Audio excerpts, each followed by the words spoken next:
Well, welcome to the panel, POW, the Power of Women in Mission Entrepreneurship. We're so glad that y'all joined us this afternoon for the panel. I'm Dr. Lyndsey Harper. I'm an OBGYN and also the founder of a women's health company called Rosy, and I'll be moderating the panel today. And I'd love to introduce the panelists who will be kind of giving their own introduction, but we'll get it started off with Gabriela. Hi, I'm Gabriela Zielke. Actually, I know quite a few people in Dallas. I founded a company called Tech Wildcatters years ago, and we were the first B2B tech accelerator in the world. And now I have moved back into a startup, one that I had funded a couple of years back. They asked me to run it this year. We're doing immersive experiences in space. So a little bit of fun reality with cool stage setups, but then some virtual reality, all at Moonport, where you get to experience what it would be like to be in space. We're also excited to attend the events. Gabriela, thank you. And Carol Foster, can you just tell us a little bit about yourself? Yes, I'm Carol Foster, and I've worked in financial services for 35 years. And I recently took a job with a company called Bellevue Associates, and we do a very specific type of transaction, which is an ESOP, which puts ownership of companies in the hands of employees. I also am an SMU grad, which I think is important to note. And I'm a mom, and I have my son's jersey number painted on my nails because he's playing in the national championship on Sunday. The national championship of what? Lacrosse. Lacrosse. Awesome. Yeah. At Tufts. Oh, at Tufts. Amazing. Yeah. But there's his jersey number right there. Okay, 25, in case anyone watches. All right, thanks, Carol. Thank you. All right, Lauren. Hi, everybody. Lauren McCann. I'm the co-founder and CEO of Procure Impact. We are a tech startup and B2B marketplace that helps companies purchase products that create jobs for underserved populations. All of our vendors employ individuals with barriers to work. And so all of our products are handmade by refugees and veterans and individuals who've experienced poverty or homelessness or incarceration. And we're getting big companies to buy those products for their facilities, for their wholesale operations, for retail, and for corporate gifting. And before jumping into a startup, I was running one of the largest venture philanthropy funds focused on poverty, so I was in the philanthropy space. And it's an honor to be on this panel and to have this conversation. Absolutely. Well, thanks, Lauren. Appreciate that. Well, thanks for joining us this afternoon. We're going to try to, tell a story for y'all today about the state of women in entrepreneurship, what women have to offer when it comes to entrepreneurship, and how we can all do a better job, us on the stage, everyone in the audience, of supporting women entrepreneurs, really for the betterment of the world. So we're going to start out with some sobering statistics that probably, hopefully I know some of you in the audience are familiar with them, but in case you aren't, only 1.9% of venture capital funding went to women last year. It's very sad. And with the visibility that women in entrepreneurship are getting, do y'all think that number is going up or going down over time? These women in the front know that it's going down, which is very sad. A few years ago, it was as high as 2.3%. And so unfortunately, we're seeing it trending the other way. Even though we're having more talks like this, we're really starting to understand, the reason that we need women in entrepreneurship. So we've really got to, take the reins and take control, not only for women, but also for the good of the economy.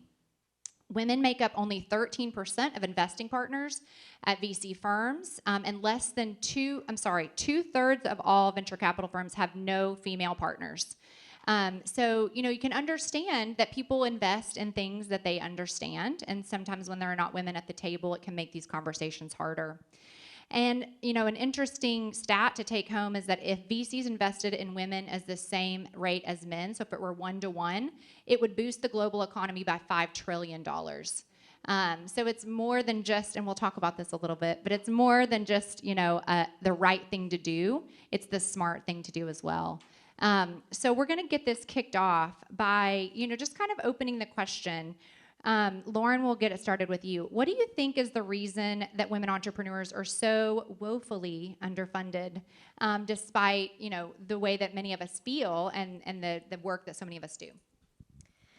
Yeah, so I'm in the midst of a capital raise, so those statistics feel very real to me right now. But I'm happy to report we've raised $1.6 million out of a $3 million raise in the last 6 weeks. So I'm also humbled by those statistics. But I don't think it's a pipeline issue. It's not a talent issue. It's a mindset issue, and what is seen as conventional wisdom. And I'll tell you, when I started the capital raise, I was really challenged as I was building out my deck. We went through like 25 rounds of the deck process because I was told this is the way you build the deck. It needs to be 10 slides, it needs to say this, it needs to go in this order, it needs to be this way. You need to bury the impact message because that can hurt your valuation, and so you need to show up this way. And we're a mission-based business, which is why I'm so glad to be here and to be having this conversation. All of our transactions create jobs for underestimated people who are extraordinary and have extraordinary talents.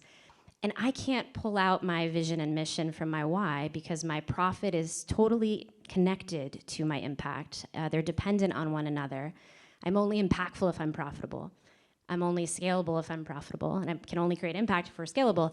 So it was very hard for me, and I started to sense that I was trying to conform in the process. And then I read Jamie Kern-Lima's book, who is the founder of It Cosmetics. I don't know if any of you know her story, but she really challenged the beauty industry about what beauty looked like. And she started putting real women on QVC to show her makeup, and everyone told her she was crazy and that's not how you do it. And she trusted her intuition and gut and sold to Revlon for $1 billion, and it was a wild success. But as I was reading her book, I realized that nobody wants to bet on me because I'm status quo and conventional. They're betting on me because I'm disrupting a sector and I'm doing things differently. And I have to lean into that unique asset and why, because that's actually my superpower. That's what makes me unique in the space. And I think, unfortunately, we're so used to seeing things in a linear way, and we have to make quick judgments in VC, and people have to fall into a category that we're sometimes pushing out innovative, new ways of thinking. And women, unfortunately, are part of that equation because the industry's been so dominated by men for so long. So I do feel like we are making strides. The statistics aren't going to tell you that, but all of us who are on the ground are seeing positive signs. There's a lot more funds out there focused on women. There's a lot more people looking for women-owned companies. But I think it is a mindset issue. And people are naturally going to want to de-risk, and we shouldn't have women-led companies be part of that de-risking process because we don't fit into a formula. Super insightful. Yeah, I was preparing for this, that 40% of all founders are women. So it's definitely not a pipeline problem. Carol, what are your thoughts on what the situation is? So it's really hard to say. It's really hard to say categorically, but I can see like pockets of it. So I've lived in Silicon Valley for 22 years. I just moved last summer, but that's an aside. And so I've been a part of the VC and private equity community out there for a long time. And I think a lot of it you can see in what happened with Silicon Valley Bank, so the corruption of it all. It's such an incestuous environment. So I worked at Lightspeed briefly, and I do mean briefly, but I worked at Lightspeed, and all of the guys that worked there were graduates of Stanford Business School. So this is just a tiny example. And the 2 guys were from one class, and the other 2 guys were from, these are the 4 managing partners, the other 2 guys were from a year below them. And so they funded their classmates, Sure. So as their classmates came up with, but it's the male classmates that they were funding. And, here's another one. I was offered a board position on a really cool real estate company. And it had been founded by this one guy who was outside of this circle. And basically this circle, which were comprised of the best, in my opinion, fintech investors out there, they didn't know this guy, so they said, we'll fund you if our friend can run the company. So I was like, okay. So there's a lot of that going on, and honestly, I think that as the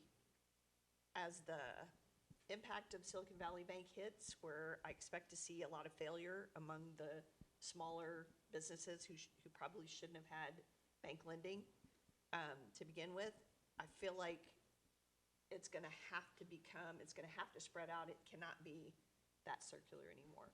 And Hope not. yeah. And I feel funny about it because I've been a beneficiary of this cycle as well, but that is what it is. And I belong to an organization called How Women Lead. And it's a really interesting organization in that how they started was they're like, hey, why aren't there women on public company boards? And so they became very active in that. There was their first, I would say, movement. That was the first thing that they undertook. And so they helped, they weren't the main driver or whatever, but they helped secure legislation in the state of California for having women on public boards. Okay, so they accomplished that goal, and now they've moved on to the next, which is how women invest. And so they've raised 2 funds now where they invest only in female-founded businesses. And their theory is a fewfold. One of them is we think women run like incredible businesses. We want our women to have a seat on the table. How do they do that? How do you do that? You invest your dollars. And by the way, access to a lot of great investments is limited, you know, again, based on this, whatever your network is. And they expect great returns. So they've created a whole new cycle, which is pretty incredible as well, Yeah. And you see examples of that, I think, more and more. You know, Springboard is one of them. Golden Seeds is another, where they're really, you know, going out of their way to support women entrepreneurs. And I think those are really important. But interestingly, and this is not on the paper, so sorry, y'all. I was also reading that, you know, women founders who are funded by female funders are disadvantaged at later rounds because there's some sort of discount applied for sort of the women helping women narrative. And so, you know, the guidance out of that data was to try to make sure to bring in a male, you know, investor into one of your early rounds so you don't face that later bias. Any comment on that new finding?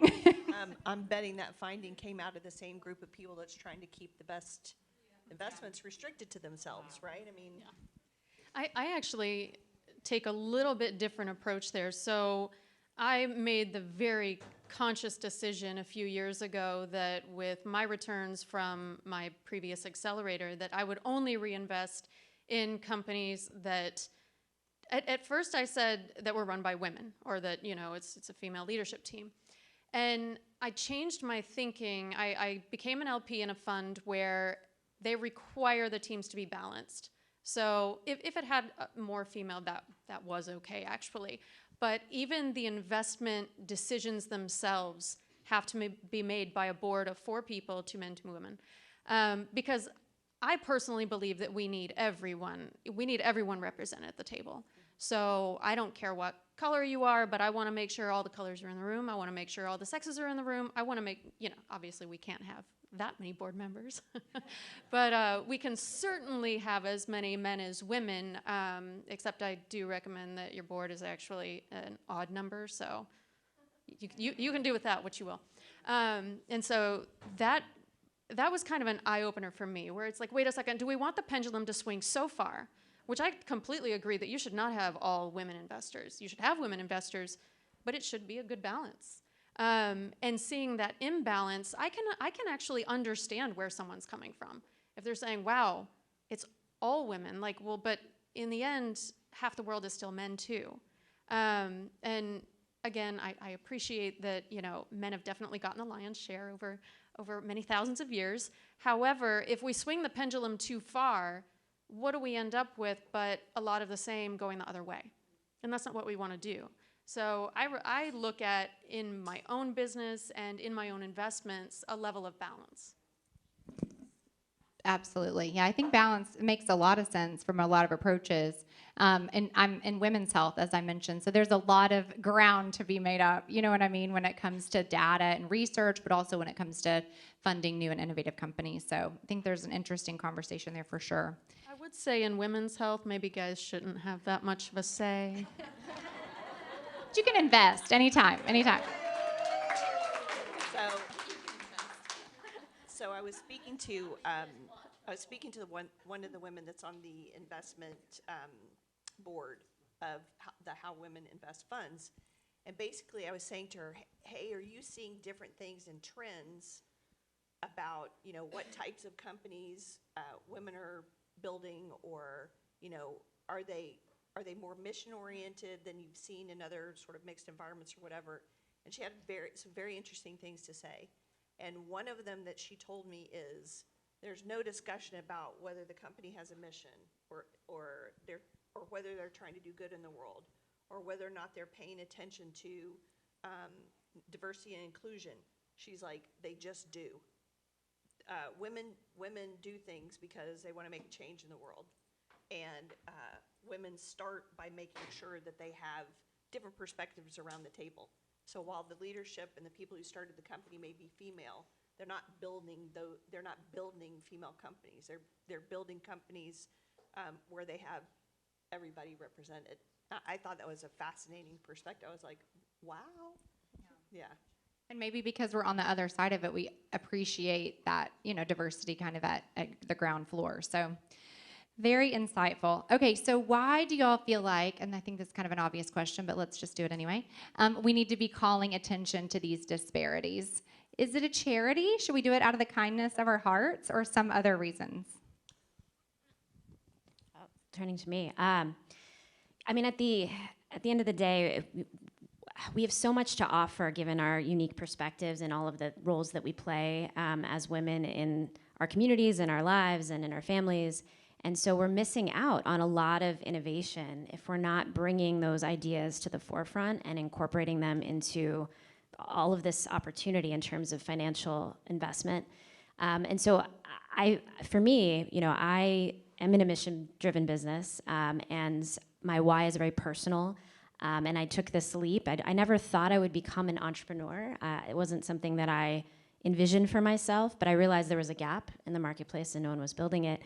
And I want to lean back into figuring out how I can support other women in helping cast that vision for themselves, so that they understand that that's an opportunity for them, because they have so much to offer as owners, as builders, as drivers. And I think oftentimes we take a back seat and maybe a safer route, or at least that's how I was pursuing things in my career.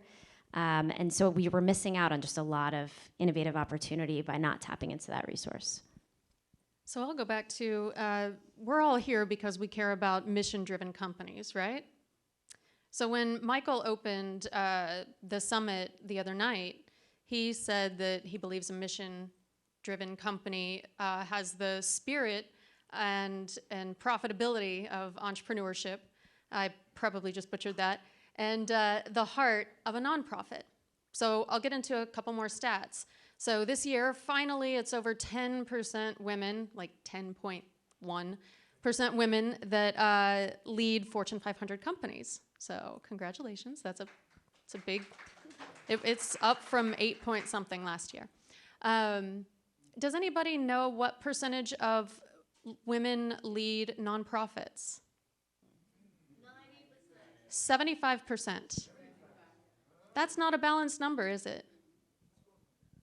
So if we take and mix a little bit, and I'm saying men need to go over into nonprofits, and women need to start coming over into for-profits. And now we have what a mission-driven corporation is. You have both the spirit and the heart.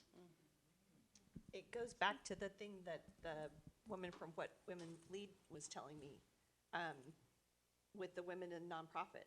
They start by wanting to make a difference in the world. So I was very excited to hear about the Mission Summit, and incredibly grateful that Michael invited me to be a part of the advisory board. because I've known him for a long time, and he was actually on the board of one of my last companies. And one of the things that was most exciting to me about it is because I've been in financial services for so long, and it is a really male-dominated field, but it's something that just appeals to me intellectually. I always did business on the one side, so I'd make money on the left and give money away on the right, is essentially what I would do. Like I felt like I had to satisfy the different parts of myself on different sides. And so the fact that you can put it all in one place is pretty darn powerful. Definitely makes going to work every day worth it, right? Isn't that right? Yeah, absolutely.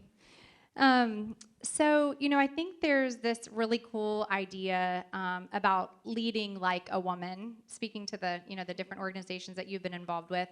And data shows that women are particularly successful in creating a positive culture with more collaboration, better communication, and more emphasis on professional and personal development. And half of Americans would prefer to work for a female-led company. I like to learn that.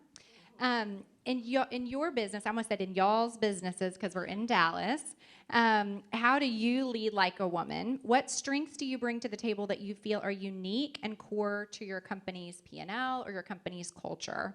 And we'll start with Carol for this one. Well, there's a few things. There's dollars and cents.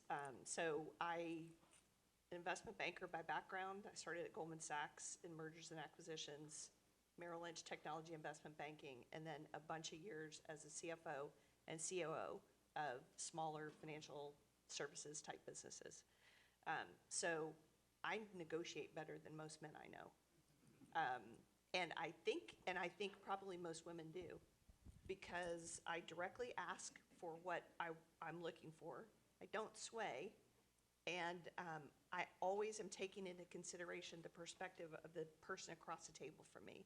In fact, I do that first, because if you could put yourself in the other person's shoes and negotiate more towards their perspective, you're going to get a better outcome every time. So that's one way, is just flat out negotiation, directness, et cetera, which women tend to be pretty direct in financial services.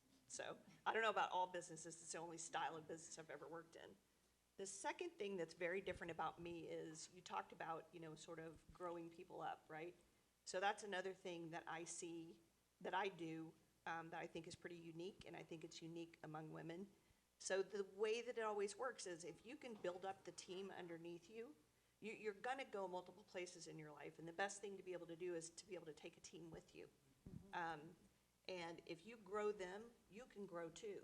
So if you can grow somebody to take over whatever it is that they're interested that you're doing, great. Grow them, have them take that, and then you move on to something else. So that's also a very unique thing, I think, for women.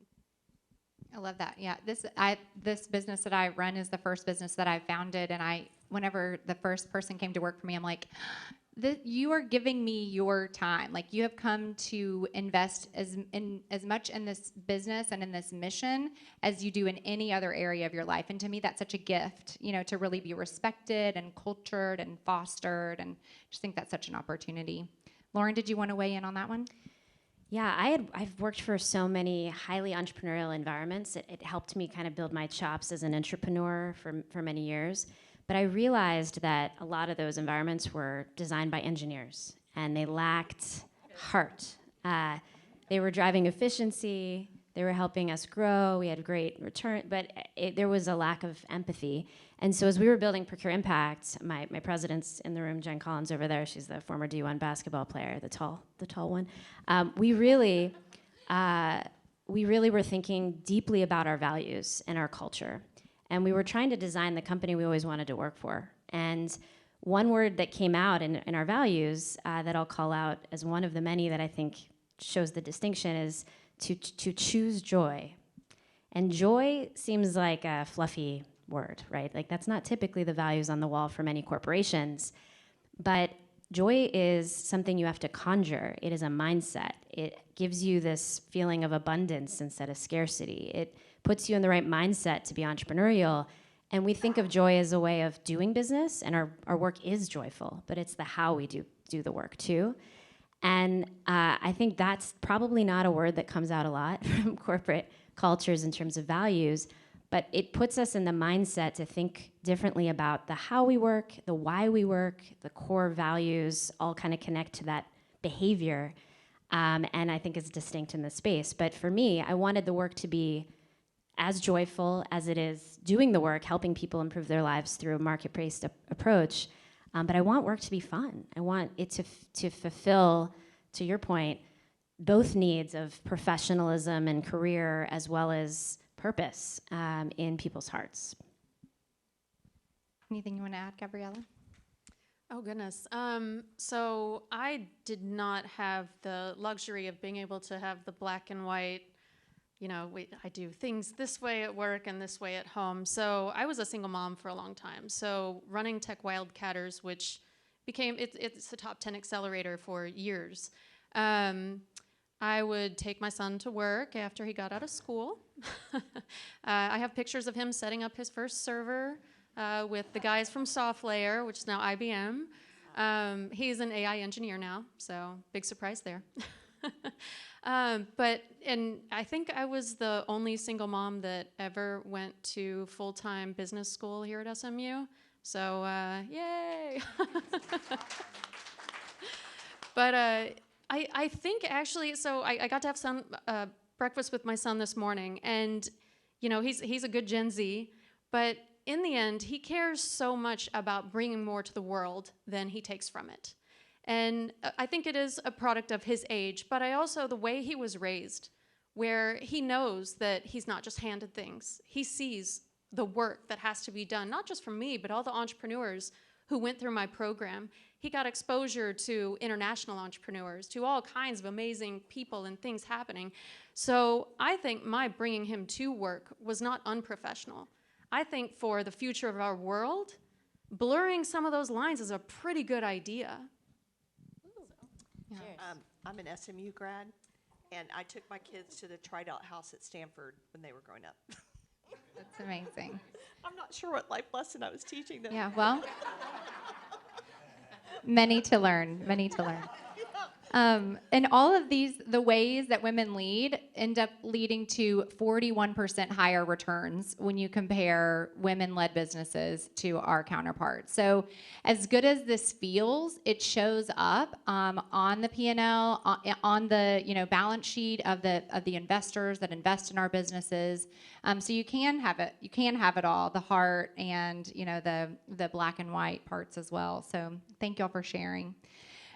So because we're at a mission-focused conference on a mission-focused panel, I'd love to talk a little bit about what that means to each of y'all and how you found yourself in the positions that you're in, and how does that impact your life, running a mission-driven business. You can start, Gabriela. All right. So I guess the mission side of our company is we're inspiring humans to the stars, but we also create a bit of accidental education along the way. So we basically write near future science fiction about what's it going to be like when people are able to, just everyday people, not just the PhDs, all the physicists and what have you, but you and I, what is it going to be like when we're able to travel to space? And so I look at science fiction, and I was listening in yesterday on the art conversation. Because a lot of these artists said that they started what they were doing from, pain of childhood. I read a lot as a kid. And I just recently took, I'll call it a sabbatical. I was kind of busy, but to write my first science fiction novel. And in so doing, I'm also now finishing up a master's in creative writing and literature, because apparently I like school. That's at a school in Boston, not here in Dallas, unfortunately.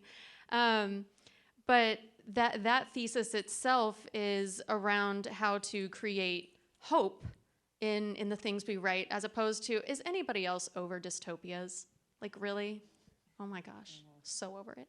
And so that's what we're bringing to these experiences. So where we haven't sat down and really gotten into talking about our values in the company, we've talked about the things that we'll never do. We will never do a shoot 'em up experience, because you know what? Is that making the world a better place? No. And I mean, props to the people in Dallas. First-person shooters were invented here. id Software down the road. John Carmack. Good for him. We also have the Oculus or the Meta headsets now because of him, so he's done some great things too. But that's just not what we think is leading to a better future.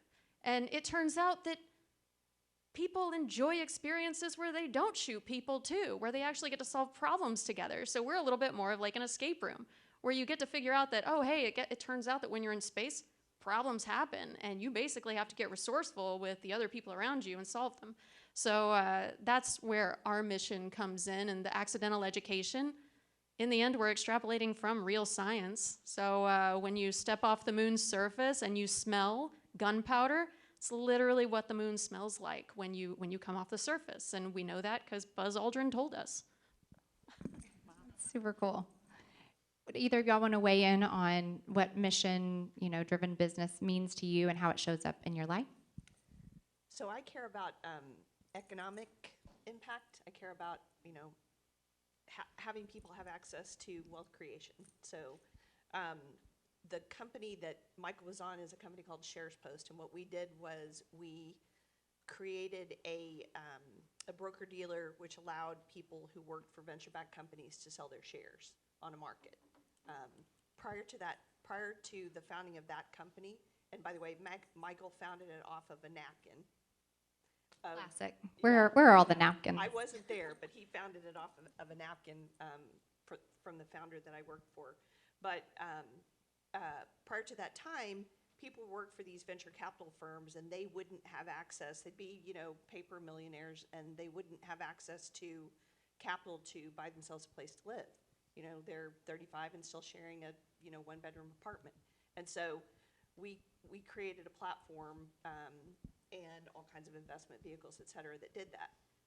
So I felt like that was like a really good mission, a thing that we were helping accomplish. I left that business 4 years ago and have been working on public company board, private company board, nonprofit board, and I just went back to work with a friend of mine. So I worked with her at Merrill Lynch, and she is a tax genius. So she's a tax attorney, a master's in tax, and she is a specialist in ESOPs. So what she believes crazy strongly about, and I agree, is creating businesses that can be owned by employees. So these are like regular, everyday private businesses, and she goes in and she helps create a succession plan for, and now I do. I say her because because I'm new. But creates a succession plan for the owners and transitions the ownership of the company to the people who work there. And it's pretty incredible. And it doesn't technically fit the definition of mission-driven, except for it's economic development for all kinds of people. Sure. Yeah.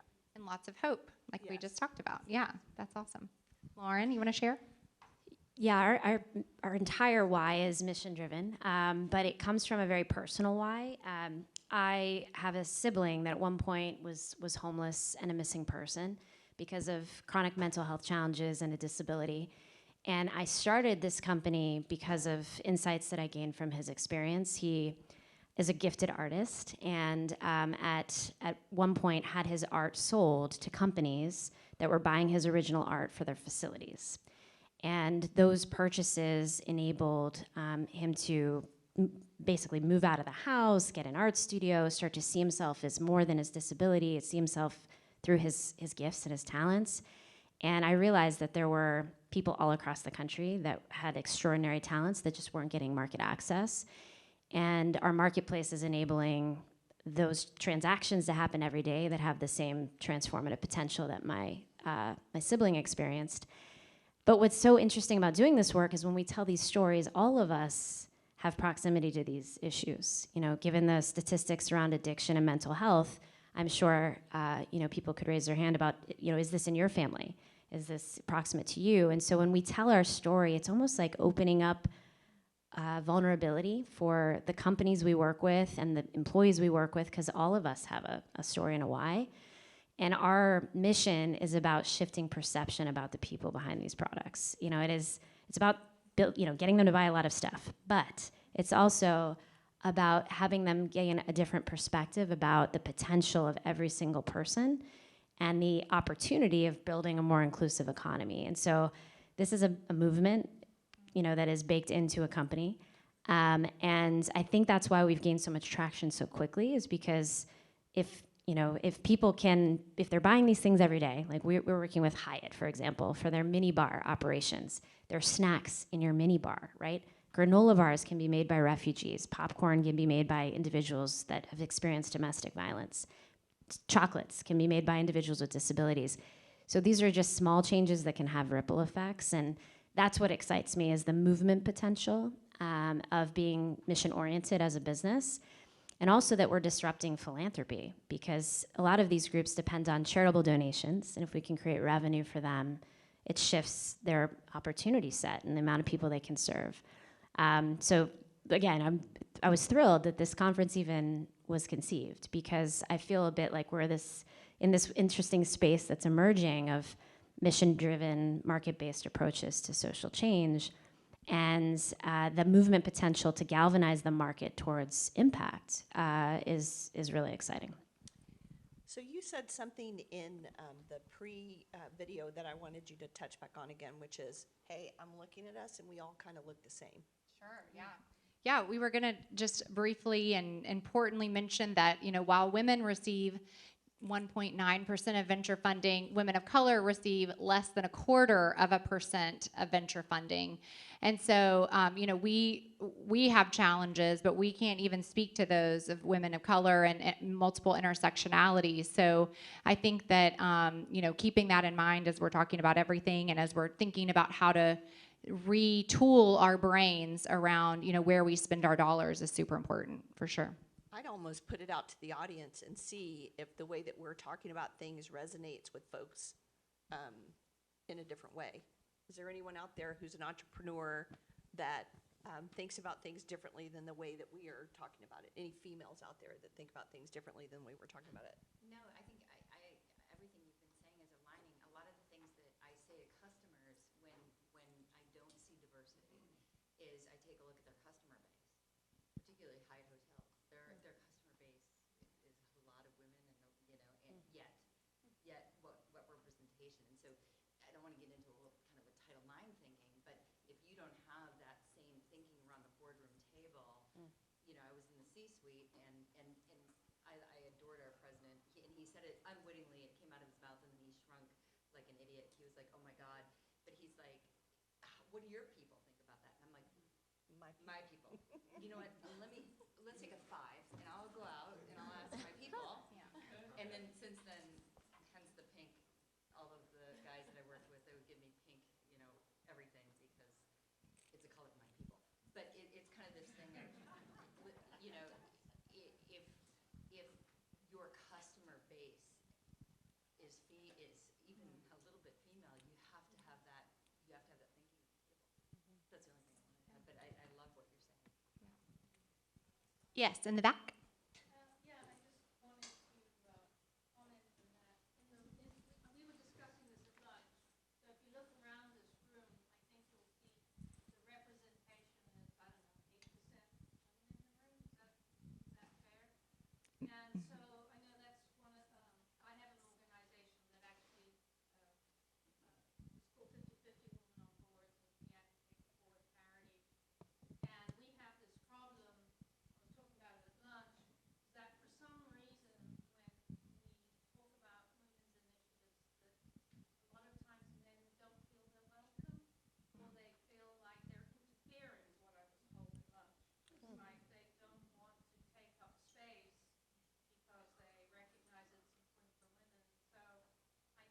So I took that away as a learning, and I'd like to maybe figure out a way that, because we're not going to get where we want to go when we have 7.8%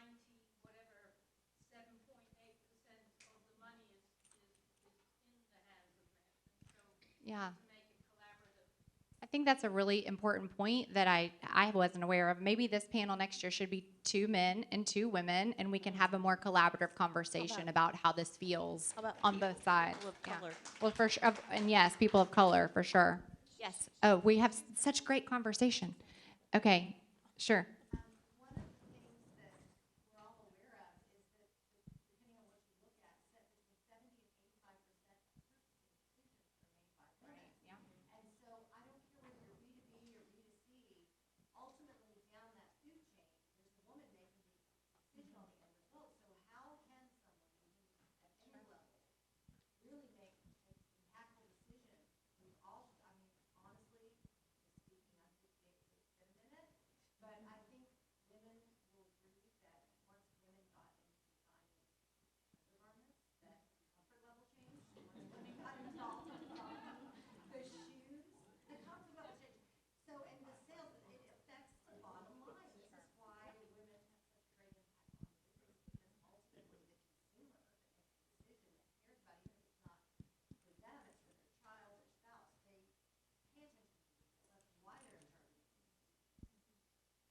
Yes.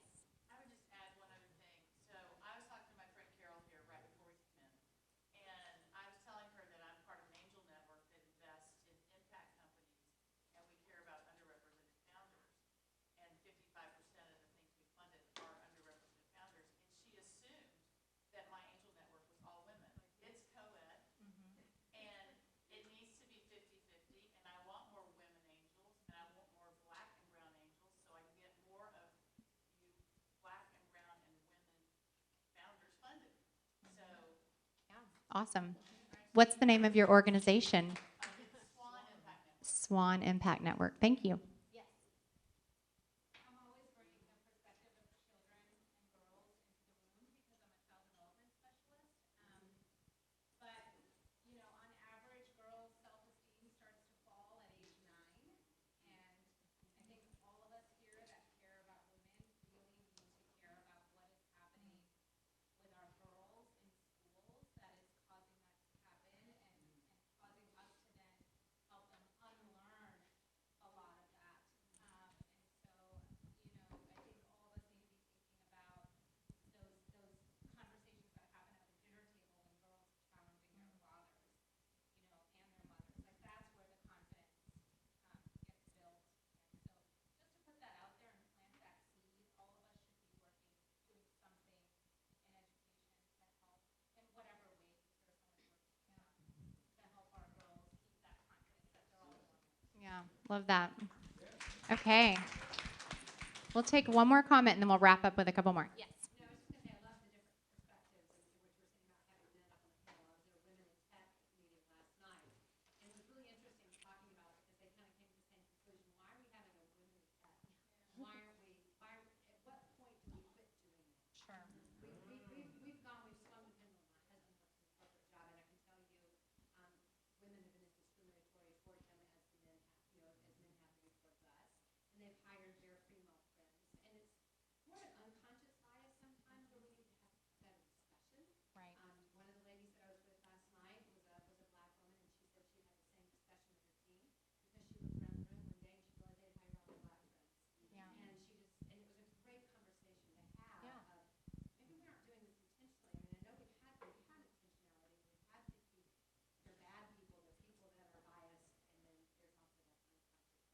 And Yeah. I think we change that by having those honest conversations and making sure we have a lot of different people in the room represented. Absolutely. And I didn't go into the business world until I was 50, and I would love anybody that wants to have a conversation about what my experience has been. I would love to have a conversation because I think we forget too how many of us chose to be stay-at-home moms for years. And it was a very privileged place that I had, but one of us decided we wanted to have a career, and I was very glad to raise my hand for that.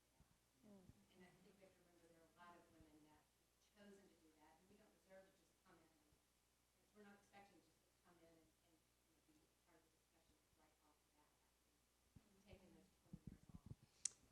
I want to make a plug for networking before we go, or mentoring, I guess, is really what I would make a plug for.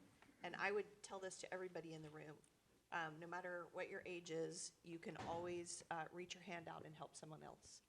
And I think that's a part of being, I think that's a part of the ethos of doing good in this world.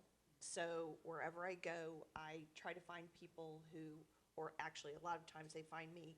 And it's actually been mostly men over time. I have to consciously go find women because women don't ask. But the point is that just make sure that you're always looking for the person you can help where you are. Love that. And that was going to be my last question, so thanks for kicking it off. But what are some things as entrepreneurs, as investors, as people that we can do to support sort of this idea as we move forward? Well, I mean, first of all, at least 3 of us on this stage are raising capital right now. So ask us about our rounds.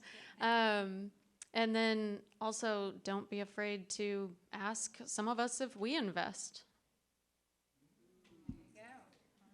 Awesome. Lauren? Beautifully Go ahead. Yeah.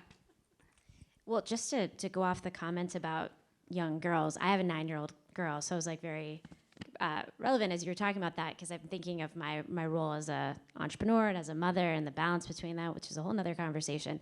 But I recently went to this amazing children's business fair, and it was by Acton Institute, if any of you are familiar. And it was all these entrepreneurs they had business cards for their churros and their 3D printed products and their handmade handbags. And I'd never had that vision for myself. I mentioned that before. I never thought I would be an entrepreneur. I'm so glad I am, and it's aligned all my skills and my passions.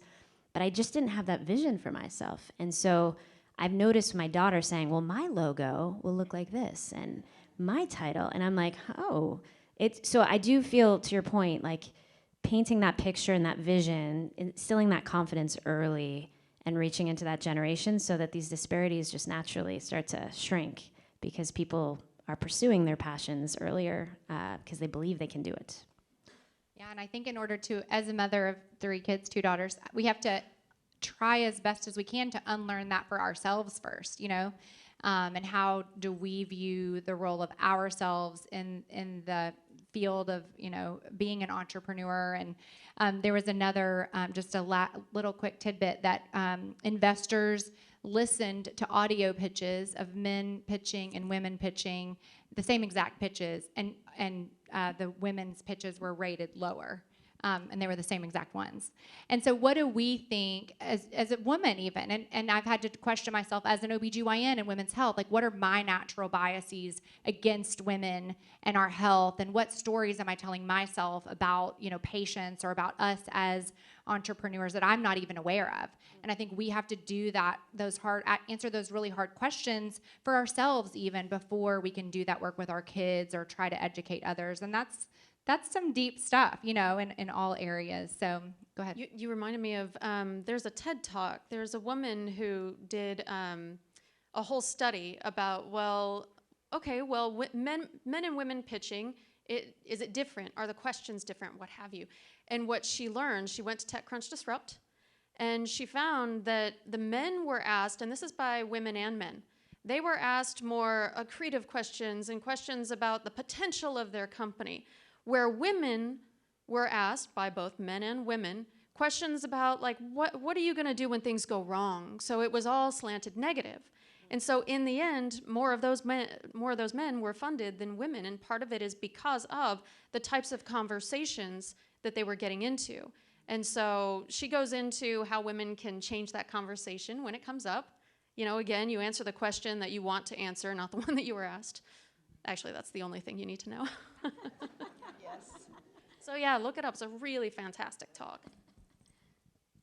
Awesome. Well, thank you all for joining us today. Thank you. I was going to just give one wrap-up comment that it seems like there's some really big things we can do, but there's also some really small things that we can do even as early as now by connecting with women, offering to mentor them, investing in them, and then really examining our own beliefs that we bring to the table. So thanks so much. Appreciate it. Thank you all. That was wonderful. And I just wanted to announce that the last panel of the day is taking place in the chamber. Governor Stitt from Oklahoma will be giving a speech, so everyone head on in there. It's starting in 5 minutes, so in the chamber room.